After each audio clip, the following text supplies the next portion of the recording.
मैं इस गोठड़ा और नवलगढ़ और झुंझुनू जिले की पवित्र भूमि को नमन करता हूं, प्रणाम करता हूं। और जो मंच के सामने मेरे देवतुल्य किसान भाई बैठे हैं, उनको भी हाथ जोड़ के सबको प्रणाम करता हूं। मैं काफी देर से पूर्व वक्ताओं को सुन रहा था, लेकिन मैं पहले प्रशासन से यह पूछना चाहता हूं कि ये ईसी सीमेंट फैक्ट्री के लिए प्रायोजित है या आपका कोई पर्सनल कार्यक्रम है। मैं पूछना चाह रहा हूं प्रशासन से कि ये कार्यक्रम सीमेंट फैक्ट्री को ईसी दिलवाने के लिए है या आपने कोई पर्सनल कार्यक्रम कर रखा है। क्योंकि आज आपने इस जिले के जिन प्रतिनिधियों के साथ एडीएम साहब ये खिलवाड़ किया कि उधर तो झुंझुनू जिला परिषद की साधारण सभा की आपने मीटिंग रख दी, जो रिकॉर्ड आज तक इस दिनेश हुंडा ने नहीं तोड़ा। हमेशा 100% चाहे जिला परिषद सदस्य रहा, प्रधान रहा, उस मीटिंग में उपस्थित रहा। लेकिन आज आपने हमें मजबूर कर दिया कि हम जिले के मुद्दों पे कोई चर्चा करते, उसको छोड़ के मैं आज किसान भाइयों के साथ यहाँ के मौजूद रहा हूं। ये आप जो चाल चल रहे हो, ये दोगली चालें नहीं चलनी दी जाएंगी। मुस्कुराओ मत एडीएम साहब, क्योंकि एक बात सुनिए मेरी, आप सुनिए, आप मेरी बात 1 मिनट मेरी सुनिए। हम सुनने के लिए नहीं आए, हम सुनाने के लिए आए आपको। सुनिए एडीएम साहब, आप, मैं नहीं सुनूंगा आपकी बकवास, सुनिए आप हमारी बात, हमारी सुननी पड़ेगी आपको। दूसरी बात, 11 बजे का टाइम दिया था, आप लोग कितने बजे आए बताइए मेरे को। ये 10:30 बजे से मुझे फोन कर रहे थे, ये 11 बजे का टाइम दिया और आप कितने बजे आए, पहले मुझे इस बात का जवाब चाहिए। कितने बजे आया प्रशासन? क्यों? जब इनको आवश्यकता नहीं है तो आपको आवश्यकता क्या इस मीटिंग की? क्योंकि ये दलाली पर था। अभी बीच में से आवाज आई थी, ये किसान के बीच में बैठे जनप्रतिनिधि नहीं कर रहे। मुझे लग रहा है कि प्रशासन और सीमेंट फैक्ट्री के नुमाइंदे मिलके इस काम को बिगाड़ने में लगे हुए हैं। 11 बजे का टाइम दिया और 1 बजे इसलिए आए ताकि किसान मजबूर है, सर्दी का टाइम है और खेत में काम है, बेचारा परेशान होकर जगह छोड़ के चला जाएगा। थोड़े बहुत बचेंगे, उनको बुढ़ा के टरका देंगे। मैं पर्यावरण के जो अधिकारी बैठे हैं, क्या नाम बताया आपने अभी? यादव जी, शायद किसान के बेटे ही हैं।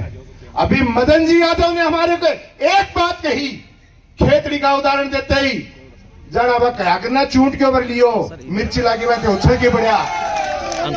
अरे सिक्कर का नाम ले रहे थे तो यहाँ की व्यवस्था कर दी क्या आपने? काय की डालमिया सीमेंट फैक्ट्री की बात कर रहे हैं आप? पर्यावरण के बड़े अधिकारी हैं। गोखड़ा सीमेंट फैक्ट्री की आपने इतनी ईसिया की, क्या वो सारी शर्तें लागू करवा दी क्या? मुझे बताओ। मुझे पहले इस बात का जवाब चाहिए, बाद में बात करेंगे नई सीमेंट फैक्ट्री की। आपने पर्यावरण की बात की, मैं वो मारवाड़ी वालों शब्द कौन बोलना चाहूं, नहीं बोल जाऊं ना कि चूट के ऊपर ताई किए हुए है, अया उछल के पड़ा और शिक्कर की बात करने लगा। अरे शर्म आनी चाहिए आपके विभाग को। एक दलाली प्रथा करते हैं आप लोग।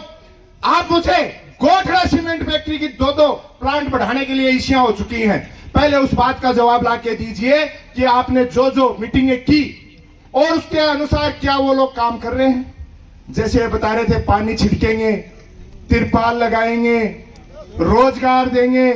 आज जाके देखे उधर किसानों के यहाँ जो चारा पशुओं के लिए अन्न तो खाने लायक बचा ही नहीं, जो ढांडा के लिए चरी बारा खेपी पर भी अति धूल जमी रहा, ढांडा भी गुन खास के क्या को दूध दिए ढांडा।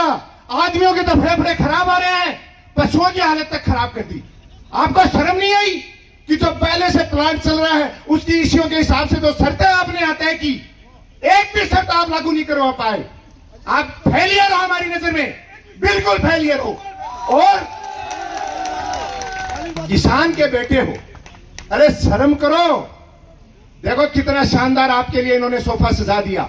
और ये जो किसान है देवता तुल्य, जो अपनी जमीन, जो किसान का बेटा देश की मां भारती की सीमाओं पर रक्षा करते हुए अपनी प्राणों की आहुति दे देता है, उनके घर वाले इस जमीन को जोत के, ये इनके लिए जमीन नहीं है, ये इसको मां से बढ़ के मानते हैं और उनकी मां को छोड़ने के लिए आप कह रहे हो। और शर्म आनी चाहिए, आप ये मंच सजा के बैठे और ये किसान सामने प्लास्टिक की कुर्सियों पे बैठा है।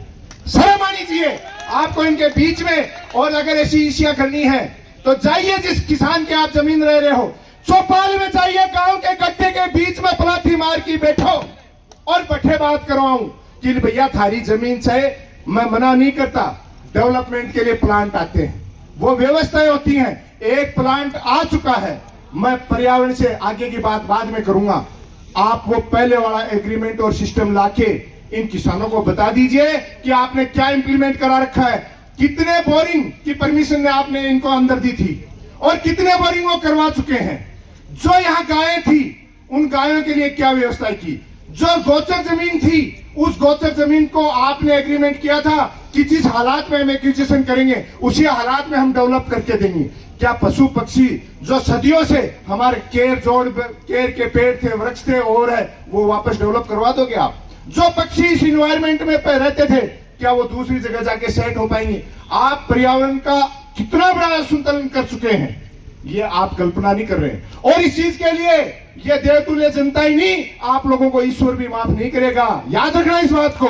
और इसका खामियाजा मैं इस खुले मंच से कह रहा हूं कि जो लोग इसमें सम्मिलित होंगे, चाहे वो पैसे के नाम पे चाहे किसी अन्य सहयोग के नाम पे, वो उसको भी चुकाना पड़ेगा और उसको आने वाली नस्लों को भी उसका हिसाब चुकाना पड़ेगा। आज मजाक बना लिया आपने 11 बजे का टाइम देके और 1 बजे आप इसी शुरू करते हो। हमें ऐसी इसी की आवश्यकता नहीं है। भैया किसको आवश्यकता है मेरे को बता दो। आप कहो तो इसका बहिष्कार कर दें, ये इसी कोई मिनट्स में नहीं ली जाएगी। और ये कंपनी, मैं कह रहा हूं ये इसी और प्रशासन वापस जाना चाहिए। और डालमिया कंपनी के भी सुन लें, ये इसी आगे तभी हो जब पहले सीरी सीमेंट के पर्यावरण के लिए जो एनओसियां झुंझुनू के पर्यावरण विभाग ने दिलवाई, वो शर्तें हमें लाके दीजिए। वो शर्तों का आपने पालन करवाया तो आके दीजिए, वरना इसी समय मैं कहता हूं कि हम विरोध करते हैं और इसको तुरंत छोड़ो, बहिष्कार करो। मैं तो कह रहा हूं कोई सुनना नहीं है, खड़े होकर चलो, मैं तो बहिष्कार करता हूं और इसको मिनट में नहीं ली जाएगी। आ जाओ। हाँ, तो हम लोग जब तक और जवाब नहीं देंगे यहीं बैठ जाओ। मैं यहीं बैठता हूं सबके साथ, मुझे नहीं हो सकता। मैं मेरी बात सुनो। आज जैसे आपको तकलीफ हुई यादव साहब, आपने मदन जी के नाम पे, तो पहले इस बात का जवाब दो कि पहले एग्रीमेंट का कितने दिन में जवाब दोगे, वरना हम लोग बहिष्कार करेंगे। और मैं सब इस चीज का बहिष्कार करता हूं और जब तक ये चीज लागू नहीं होगी, आप प्रशासन में और डिपार्टमेंट के लोग हमें बताए कितने दिन में हमें पहले का जवाब देंगे। तो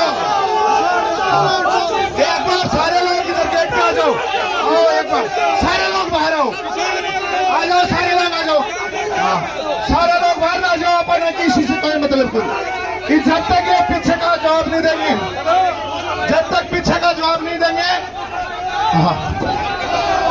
आ जाओ सब बाहर में आ जाओ।